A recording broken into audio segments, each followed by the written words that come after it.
Hello and welcome to this week's GTN show.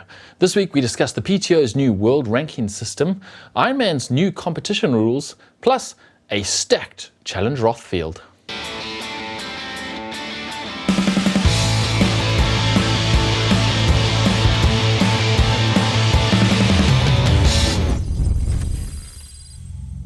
As you can see, just got me here today for this week's show, as Mark and Heather are not with us. But let's kick off the show with what we've noticed on the internet over the last week, starting with this. So we've actually speculated about this for a few weeks now, because after Hayden Wilde announced she was no longer with Specialized, we all suspected it might be another big bike brand, and it turns out it is indeed Canyon, who have announced Hayden Wilde on their roster for 2023 and beyond. And he is one of the favorites for Paris 2024, so they're definitely backing him.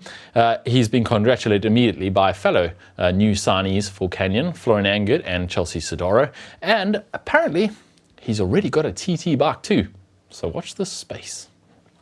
Also, as discussed last week, American steeplechaser Colleen Quigley did her first ever triathlon last weekend. It was the draft legal Triton Man in San Diego, and she won it. She's apparently still got her sights set on Paris 2024 for steeplechase, but perhaps after that we'll see her turning her attention to triathlon. She's certainly got the talent for it. Also on the internet this last week, PTO have released on the PTO Hub Kat Matthews' story about her horrific accident she had before Kona last year, and the resulting injuries and how she's been overcoming those injuries. It's a documentary. I haven't actually had a chance to watch it yet, I have to say, and apparently it's pretty harrowing, and apparently episode 2 is even worse, according to Kat Matthews herself on her Instagram. I do think that this is kind of the beginning of the comeback story. She's still got many chapters to write in that comeback story. We'll definitely be watching her closely this year, but pretty cool to see PTO making some documentaries about what's happening in the lives of these pro triathletes. Also, we've noticed Ertolo has a new race director. This comes after the news that the legends and creators of Ertolo, Michael and Mats, were stepping down. Stefan Bjorklund, winner of the 2015 Ertolo Swim Run World Championships, has been announced as Ertolo's new race director. Together with his business partner Mick Hannell, he'll be responsible for providing the safe races for all the races, the staff and the volunteers at the Ertolo Gothenburg, the final 15K, and of course the Swim Run World Championships Ertolo. So congratulations to him, and look forward to many more successful years of Swim Run World Championships. All right, on with your tri news for this week, starting with Ironman's new competition rules. Now, all of these new competition rules apply to very small subsects of the competition, so they may not affect you at all, but we'll run through them anyway, just in case you are in one of these divisions that is affected by the rules. Starting with an expanded PC division. That is, they've expanded the PC or open exhibition division to include intellectually challenged athletes. So now it's the physically challenged intellectual disability open division, so more inclusive. Also, there's a new open division. This is for athletes, including those who wish to race outside of any age group or gender group. Ironman has introduced this open division. It's a participatory division, which means no World Championship slots for this division. It supposedly provides a welcoming and inclusive field for able-bodied athletes that cannot or do not wish to race in a competitive age group or gender group. There's no approval process. Anyone can enter it. When they select their registration, you just select that category and you'll be racing for it. And as I say, no slots for that one though. They have also, Ironman, aligned with World Triathlon's transgender rules. This is regulations for transgender athletes to align with World Triathlon, which requires transitioning male to female athletes to maintain less than 2.5 nanomoles per litre of testosterone for 2 sequential years prior to receiving approval to compete in the female category. Also, they may not have competed in any official competition in triathlon or any endurance sport as a male for a period of 4 years before they convert to racing in that female division. In that 4-year period for approval, they can race as they wish in the open division, which we just mentioned. And then finally, another small subsect who may be interested in this rule, if you have access to prototype super shoes that no one else has access to, this category affects you, which is, yeah, as I said, only very small sections of the competition are going to be bothered by these rules. Ironman have now formally aligned with World Triathlon on their super shoe rules, who have formally aligned with World Athletics. So we actually thought they already had, but now it's official. Basically, running shoes with stack heights over 40mm are now banned, and they have to have a single carbon plate, which means Gustav Eden's shoes that he won the World Championships in 2022 are no longer legal. As I said, we already thought that was the case. They've also set out procedure for dealing with shoes that are not on the approved list. They're going to have an approved list published before any races. If your shoes are not on those, the athlete's result will be put down as provisional while the shoes are tested, perhaps even sent away for testing, and then they will either be approved, their result, or they will be disqualified from the race. All right, and some more news announced yesterday. The PTO have unveiled a new world ranking system, the PTO WRS. Now, this was a much needed thing because the pros were generally complaining about random points, some points being unexplained in the PTO ranking, and some people getting really big points for some races that didn't seem to make sense, and others getting not such big points for other races. So now they've attempted to make it all very transparent and very clear from the beginning. You'll be able to tell exactly what points people got and why. And so let's dig into the system a little bit. It's not that complicated, but it does require some explaining. So the PTO World Ranking System, or WRS as they call it, scores the world's best triathletes based on the average of their 3 best results in a rolling 52-week period. Nothing new there, that's what they already had. The athlete's score in each race is now based on several factors as to make it as fair as possible. The tier of the race, which will be pre-decided based on the race's prestige, the strength of the field, and the athlete's finishing position and time. So any non-drafting event that is longer than a standard distance and has a prize purse of more than $10,000 and has equal prize money for men and women, importantly, will qualify for these points. That includes PTO events, Ironman events, challenge events, clash events, and any independent event that fits those criteria of having a big enough prize purse and equal money for men and women. So you can get these WRS points at any of those events. So let's pull apart a little bit how it works. Essentially, your score is going to be made up of 40% a position score, 30% a strength of field score, and 30% a time score. So your position score depends on the tier of the race. Now, the tier of the race is predetermined. There is diamond, platinum, gold, silver, and bronze. And those tiers are based on how much prize money is given away, and also live coverage, prize money, accommodation, travel allowances, etc. Essentially, PTO Tour races, Collins Cup, and the Ironman World Championships are the only races in the diamond category. Then Ironman 70.3 World Championships, Challenge Roth World Triathlon Long Distance Championships would be in the platinum category, and then gold, silver, bronze. Now, each of those categories have a base points. So a diamond race will start at 100 points, and every position below that will drop by 2%. A gold race will start at 95 points, and every position below first will drop by 2%. A gold race will start at 90 points, and every position below that will drop by 5% on the points, and all the way down to bronze, which only starts at 70%, and every position below that drops by 11% per position. So you can see how your immediate position gets you those points, and you'll know beforehand what points you would get on that position score, which counts for 40% of your total. Then, on top of that, you have 30% for a strength of field score. Now, obviously, a strength of field score can only be based on the people who actually start, so you can't really know that before the race starts, but you can predict it to a certain degree, and it will reward you based on how strong that field is. Essentially, everyone who finishes gets these strength of field points, and this depends on the ranking of the top 5 PTO ranked athletes who start the race. It is regardless of DNFs, and you can't really predict it, but like I said, you can kind of know how strong your field is going to be, and everyone gets the same points. So a stronger field with more than 5 athletes or more in the PTO ranking will have a higher strength of field score, which counts for 30% of your total. And then finally, you get a race time score, which counts for the other 30% of your total points for that race. This rewards an athlete who not only chooses a strong field, but also wins by a large margin. So if he if he wins, and he wins by a large margin, he's going to get even more points, or she's going to get even more points. The calculation is a bit more complicated, but basically it combines the strength of field score with an average of the finishing times at the front of the race. And they average the finish times of only the winner for the smaller races all the way up to the top 5 for the bigger races. And that creates a baseline time. And then for every minute or every percentage you finish ahead or behind that, your points are added or subtracted from that baseline points amount.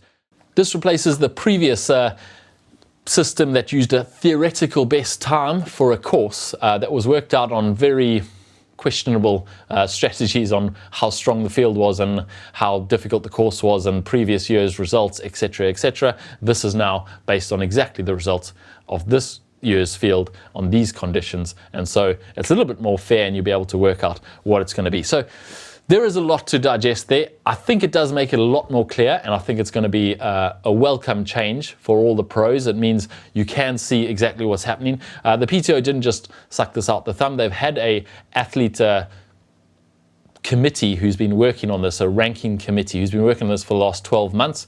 So it's been cooking for a while, and I think they've pretty much nailed it. We'll see obviously this year as they put into practice how it works in practice. It's definitely a big step in the right direction. There should be no more massively confusing scores that surprise everyone and at various races, and similarly there should be no races where people can say, but I won and I didn't get any points. It should all make a lot more sense.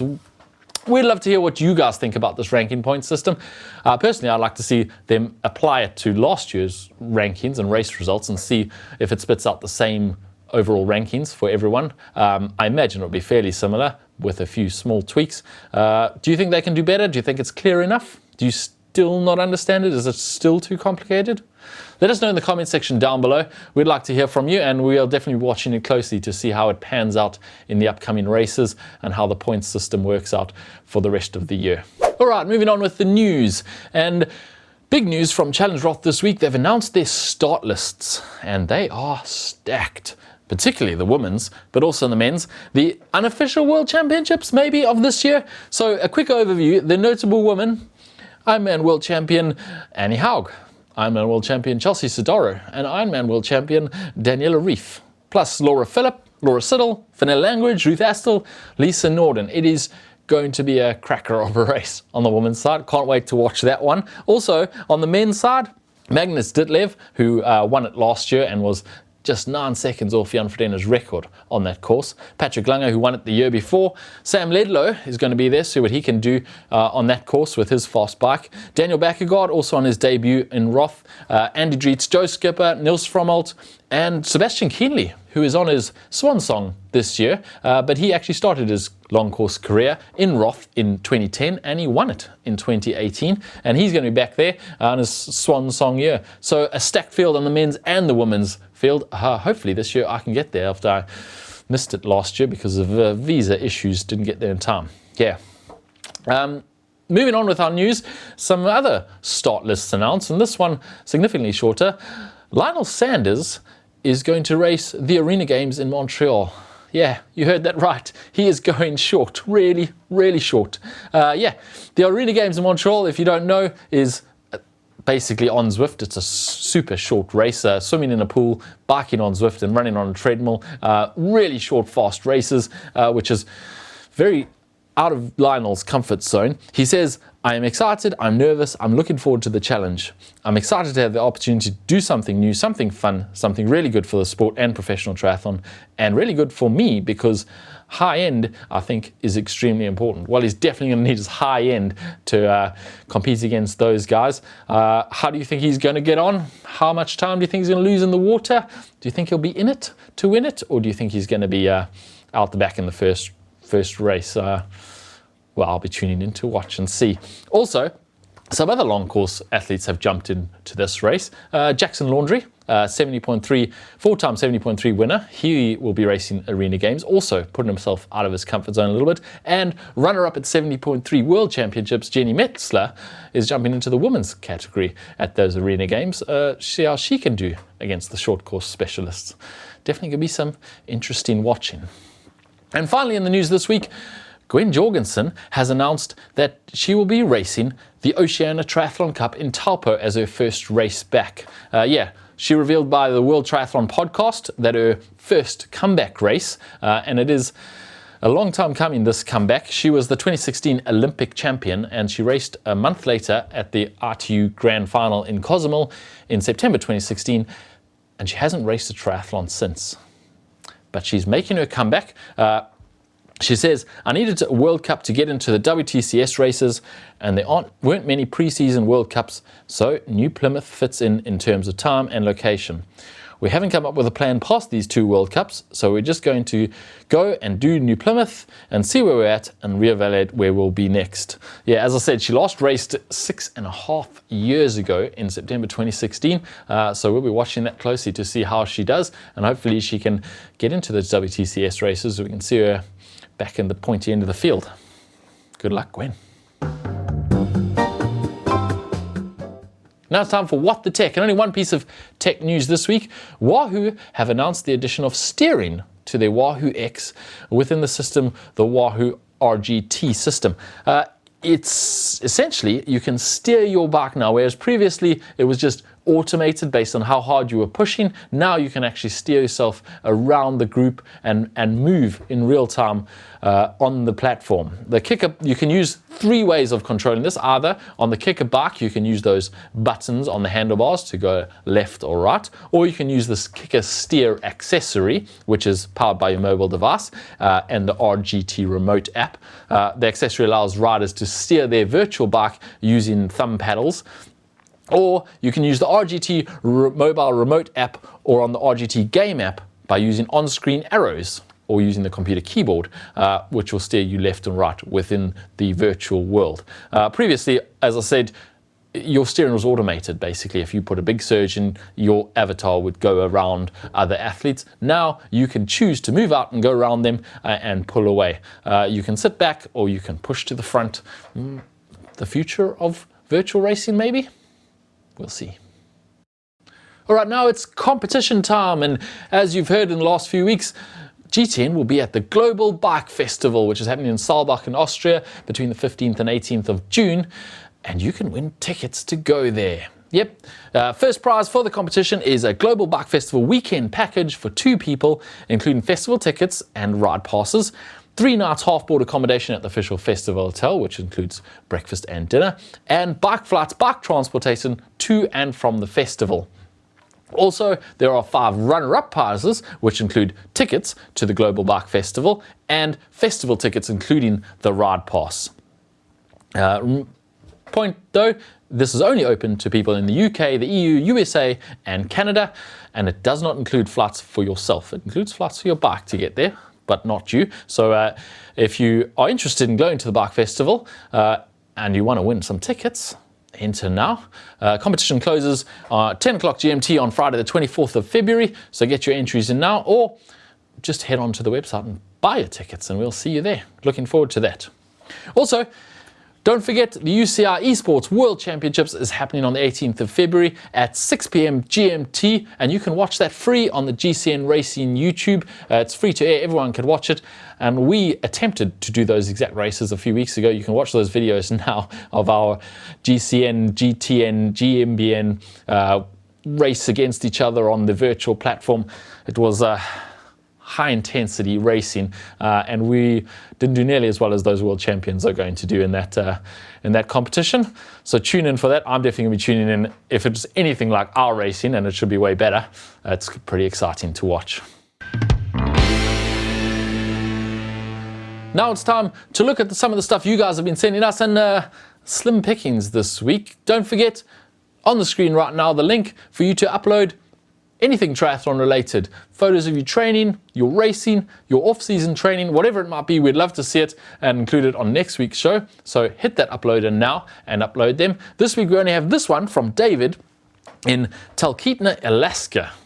And he says, we like to keep a roaring fire in our cabin, but sometimes that leads to it being too hot to ride inside. No fans needed when it's blowing freezing.